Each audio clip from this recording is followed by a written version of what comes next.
అన్నారు పూర్తిగా. వానలు లేవు, ఒక పక్కన నీరు అందట్లేదు, సాగు చేయడానికేమో రైతులకు ఊపిరాడట్లేదు. ఇది గమనించి వాతావరణ శాఖ ప్రకారం రాష్ట్రంలో పొడి వాతావరణం ఉన్నది.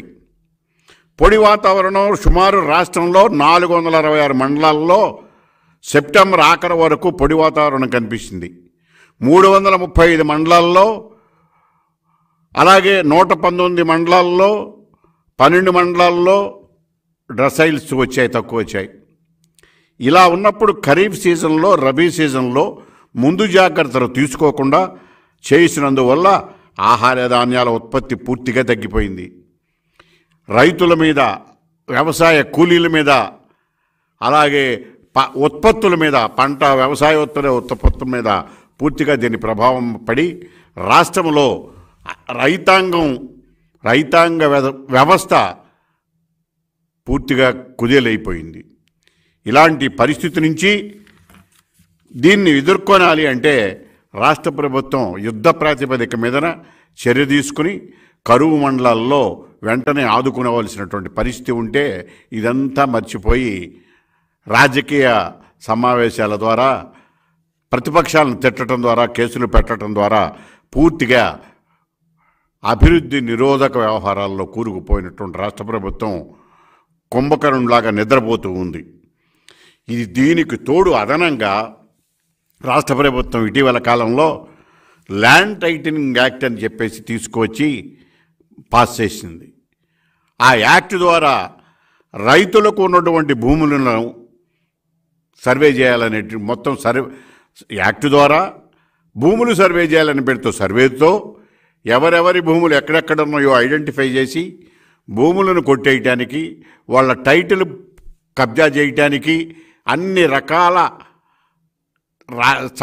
చట్టపరంగా చర్యలు తీసుకుంటూ చట్టపరంగా కూడా రైతులను పూర్తిగా వాళ్ళ యొక్క స్వాధీనం నుంచి తప్పించటం, హక్కులు కోల్పోయేలాగా చేసే విధంగా రాష్ట్ర ప్రభుత్వం ఆలోచిస్తున్నటువంటి దీని మీద రాష్ట్రంలో న్యాయవాదులందరూ గత 3 నెలల నుంచి ఆందోళన చేస్తున్నారు. వాళ్ళు రోడ్ల మీదకి వస్తున్నారు.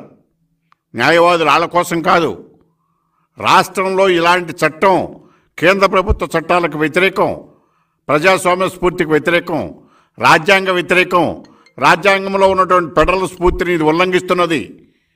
కనుక ఇలాంటి పరిస్థితుల్లో రాష్ట్ర ప్రభుత్వం కనుక ఈ యాక్ట్ని విత్డ్రా చేసుకోకపోతే దాని మీద ఫైట్ చేస్తామని కోర్టులో కేసులు కూడా వేయటం జరిగింది.